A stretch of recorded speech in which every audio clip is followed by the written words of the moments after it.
Hi అండి, welcome to my channel. అందరూ ఎలా ఉన్నారు? బాగున్నారా?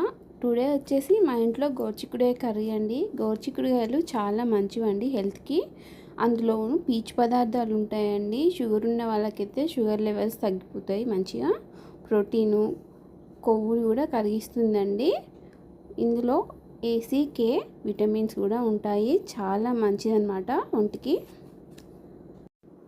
గోరుచిక్కుడుకాయ కర్రీని ఈ విధంగా మనం తాలింపు వేసిన తర్వాత మనం సాల్ట్ వేసుకొని ఫ్రై చేసుకోవాలండి. అప్పుడు గోరుచిక్కుడుకాయకి సాల్ట్ పట్టి టేస్ట్ అనేది చాలా బాగుంటుంది. గోరుచిక్కుడుకాయ మంచిగా ఫ్రై అవ్వాలి. కొంచెం సిమ్లో పెట్టేసుకొని ఫ్రై చేసుకోవాలి. పల్లీలను చూపిస్తుంది ఏంటి అనుకుంటున్నారా? పక్కన పల్లీలు వేయించుతున్నాను. అటువైపు కర్రీ పెట్టేసి ఇటువైపు పల్లీలు వేయించుతున్నాను అనమాట. పల్లీలు కూడా చాలా మంచివండి. పల్లీలలో మినరల్స్ ఉంటాయి, విటమిన్స్ ఉంటాయి, రోగనిరోధక శక్తిని పెంచే విటమిన్స్ ఉంటాయండి. ఏ విటమిన్ ఉంటుంది, స్కిన్కి, హెయిర్కి కూడా చాలా మంచిది.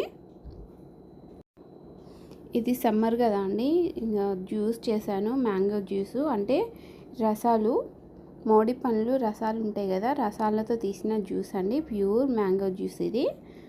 చాలా మిక్సీ పట్టకుండా మనం రసాలని పిండితే వచ్చిన జ్యూస్ అనమాట.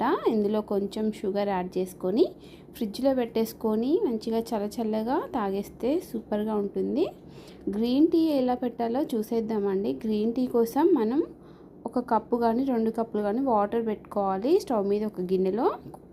అందులోకి గ్రీన్ టీ ఆకుల్ని కొంచెం వేసుకోవాలి. మనకి ఆకులు బయట దొరుకుతాయండి.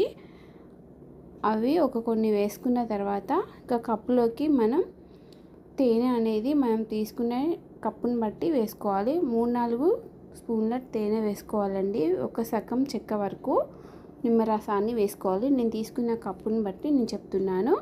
ఈ విధంగా 1 సెకండ్ వరకు మరిగిపోతే చాలండి వాటరు. ఈ విధంగా లెమన్ పిండిన తర్వాత అందులో గింజలు ఉంటాయి కదా అండి, గింజలు తీసేసుకోవాలి. గింజలు తీసేసుకొని ఇంకా ఒక 1 మినిట్ వరకు మరగబెట్టినా కూడా పర్లేదండి. అలా మరిగిన దాన్ని స్టవ్ ఆఫ్ చేసేసుకొని మనం స్ట్రైనర్లో వేసేసుకుని గ్రీన్ టీ రెడీ అయిపోతుంది. చాలా మంచిదండి హెల్త్కి.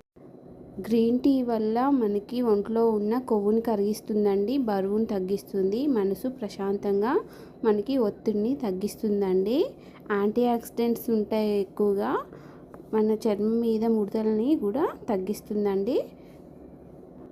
ఈరోజు ఒక కొత్త బ్రేక్ఫాస్ట్ రెసిపీ చేశానండి.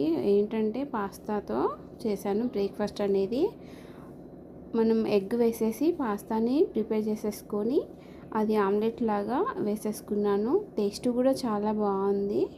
ఇందులోకి కొత్తిమీర, ఆనియను, ఉప్పు, కారము, అల్లం పేస్టు అన్నీ కలిపేసుకొని అందులోకి ఉడకబెట్టిన పాస్తా వేసుకొని ఇలా విధంగా ప్రిపేర్ చేసుకోవడమే.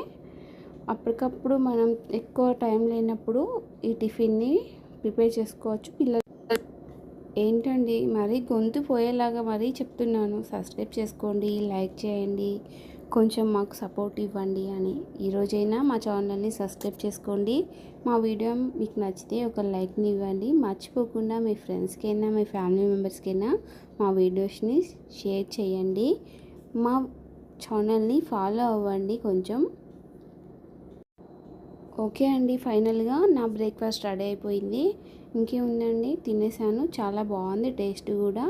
మీ ఇంట్లో మీకు ఏ రెసిపీ అంటే ఇష్టమో, మీకు ఏ పనులు ఎక్కువగా ఇష్టపడి చేస్తుంటారో కామెంట్ బాక్స్లో చెప్పండి. థ్యాంక్ యూ ఫర్ వాచింగ్ అండి.